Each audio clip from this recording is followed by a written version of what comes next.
destroy this masjid and build a temple on the Masjid Al-Aqsa. So the Jewish settlers, they are illegal. You see, the occupation is 76 years. But in 1967, you know what happened? They destroyed the entire Moroccan quarter, and they now call it the Jewish quarter. This is Bab al-Maghariba. Bab al-Maghariba is the only door that no Palestinian guard can even stand inside.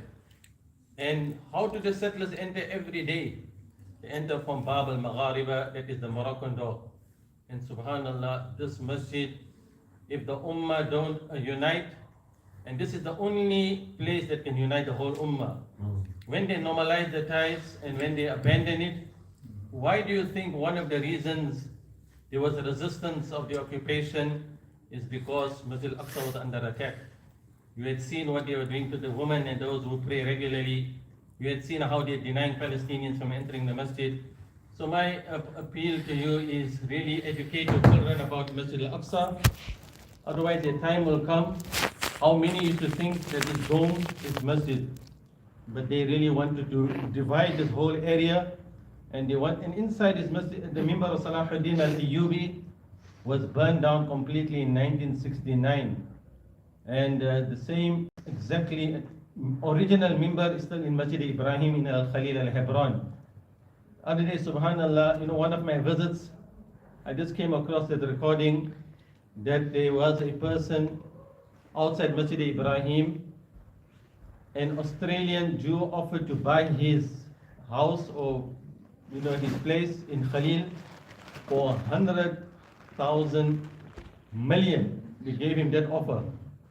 And subhanallah, this is on a video. If you type in home for 100 million, I think dollars, whatever, this man, subhanallah, he said, if I'm not mistaken, he was explaining that even the brick is not even worth how much you want to give me, meaning he will never sell it. He is not interested. How can he abandon, how can he betray the ummah? This is how resilient the Palestinians are. And he was offered, and they actually have a video recording of him and him explaining. So what we are saying is this piece of land, 35 acres of land, is in Al-Quds in Jerusalem, and this whole piece is when we speak about Isra and Mi'raj. Can you imagine? There's not a single messenger of Allah who accepted offered prayer behind Rasulullah sallallahu alaihi wasallam. In the whole world, there's no other place in the world, not even Makkah, not even Medina, only here in Aqsa. So where the dome is, this dome is where the ascension, the Mi'raj of the Prophet sallallahu alaihi wasallam. That is why in the time of Abdul Malik ibn Marwan and then Walid ibn Abdul Malik, meaning also this is during the Ottoman time, that you will find a lot of these landmarks in different dynasties. Everywhere you see a landmark, it was to show and attach great importance, significance to this location. And right at the back, I visited the school, there's a madrasa here, and these madrasas, subhanallah, you can see the children when they enter from one of the doors, Bab al-Ghawanima. There is an Israeli soldier standing outside every single door. There was a time they would say you can go, you can visit, but you're not allowed to do your Fajr prayer. They will not allow you inside. And many a time people have visited Al-Aqsa, but they're not allowed to enter for Jum'ah. So this is the condition that even when you now enter, there's no guarantee you'll be able to pray even a Jum'ah inside Al-Aqsa. So this masjid, it's there under occupation. And our duty is to create more awareness and encourage people to visit Al-Aqsa. One more point about it, because next time, inshallah, I will show you a presentation. There is two Sahaba that lie buried. See on this side, the western wall, where the tunnels and excavation, and where the Burak wall is, they've changed the name to Wailing Wall.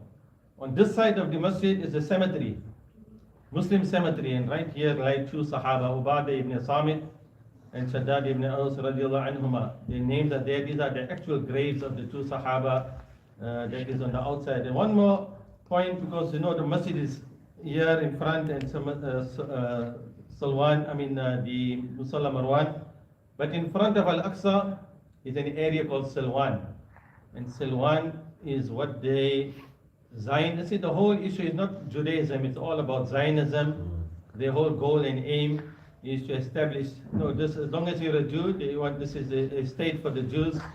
And in doing so, they allow the settlers to enter, desecrate the masjid, and every day that is passing by, they want to divide this whole location, and the Muslim Ummah cannot allow it, and that is why we should read about how Salahuddin al-Ayyubi, that brought the end of the Crusaders from 1099 to 1187, he liberated Al-Aqsa, and that's why from 1187 right until 1967, how many years?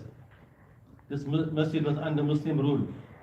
So if you count, and before that, from the time of Amir al-Mu'minin Umar ibn Khattab, right till the time of the Crusaders.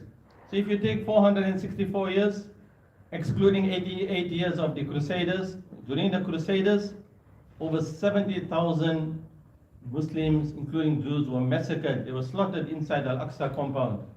But this, when it was liberated, Salahuddin al-Ayyubi, from that time, so in total you can add at least 1,250 years, this was the Holy Land. Only excluding the 88 years. But since the State of Israel was created in 1948, right until today, from this land, that is why they call it the Nakaba, the Palestinians that were made refugees, they had to flee from their homes. Many massacres took place, but one massacre I want you to remember is called Deir Yassin in April 1948, because the state was created in May. Before even the State of Israel was created, many massacres, the Palestinians had to flee. Deir Yassin, they entered, that time you're reading around 100, 200, 300, and today look at the condition in Gaza. Thousands and thousands have been killed, massacred, butchered, slaughtered. May Allah Ta'ala give us understanding that there is a genocide happening. Never has it been like this in how it has been in the past. We are witnessing and we are living through this age and time where people have been killed. You've heard the name of Khalid and Nabahan. You've heard the name of that young child, Reem. You've heard so many names you can speak about, but what about the rest? They've just become numbers. 60,000 every day too, and therefore we are saying the topic of Aafia Siddiqui, because 1.5 million people are attached and they know about her details, they know what happened to her, they've seen the injustice, they've understood that her children were also kidnapped in 2003. When this happened, it was March 2003, and from those 5 years she was in Bagram. How she was she was actually kidnapped, abducted in Karachi before even she reached the airport. And then she was taken to Bagram, said nobody knew about the whereabouts. And then afterwards, Alhamdulillah, she was actually going to be released in Grozny. And then she was united with her daughter. But what really happened at that point, there was a big plan and plot to portray as though, frame her as though she is a suicide bomber. But while she was sitting outside the masjid, there was a tailor, shopkeeper. He went and seen her and he understood that she is a woman and she is obviously not a terrorist, she's not a suicide bomber, because the aim and plan was they wanted to kill her and shoot her and tell the world, because she was with her son. When they united her with her son, they covered him and they made him feel as if though he had some suicide, some bombs with him or whatever. But this is a different story which has now been very clearly investigated, the lawyer Clive Stafford Smith. So we understand, then they put her into custody and sadly they accused her of attempting to kill the US soldier while in custody. So in fact she got shot. And then she was taken, finally landed in Pakistan, and then the government in Pakistan extradited her and they have actually sold her off. And sadly, all this was very fast-tracked, and then she's been sentenced to 86 years. Grave miscarriage of justice, a woman that has been separated from her children. Imagine if it was your own children. Imagine your son and your daughter, and the baby Sulayman, nobody knows until today what happened to him. But she's sitting there in a prison in Texas, FM Marshall. This is like a federal medical center, and it's one of the worst and hardest places to be in. And now the condition, after so many years had gone by, Dr. Fawzia, her sister, was able to meet her, the lawyer has met her, and there is hope. The last point is, if President Biden includes her name and gives her clemency, it's like, on compassionate grounds to free a political prisoner, even though she is, innocent. We just hope that this collecting of the signatures will apply more pressure, and she can, because he's included 8,000. Imagine 8,000 have been granted clemency. President Biden even gave clemency to his son. And this is what the president has. Before he leaves office, he can include Aafia Siddiqui's name, and Dr. Aafia can return to Pakistan and be reunited with the family. That is the reason why this last effort and has been made to ask people just to add your name to the signature. They wanted to collect 1 million, and now it's gone over 1 million, or probably 200,000. They're hoping to reach maybe 1.5 million before 16th January. The last day he'll be in his office is 20th January. And who knows, mashallah, if suddenly we get the great news, Aafia Siddiqui, you are free, you can go home.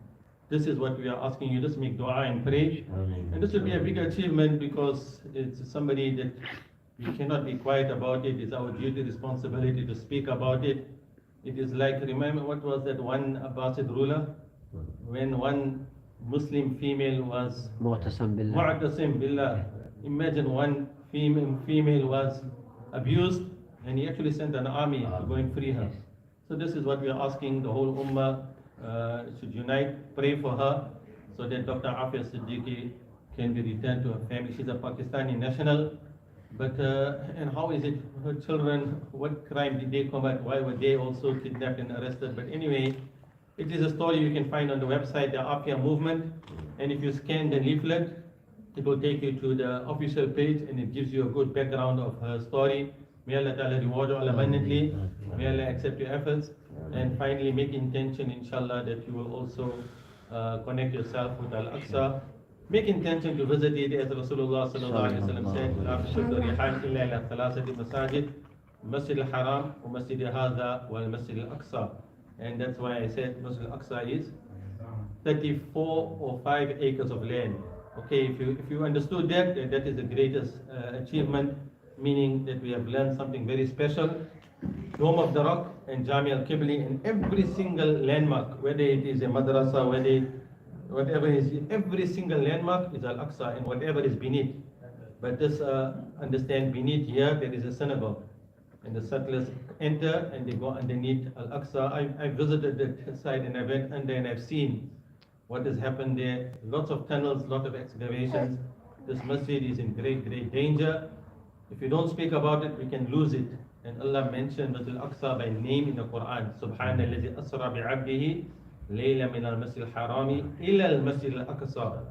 That fact that we read Quran and Masjid Al-Aqsa is mentioned in the Quran, Surah 17 verse 1, that is enough for every believer to protect and work and try and safeguard and get Aqsa back to the Ummah. أقول قولي هذا أستغفر الله لي ولكم وجزاكم الله خيرا. May Allah reward all abundantly. Inshallah, and finally on the way out, if you have not supported our Dawah Center, just whatever you can tap, just donate. Allah reward you.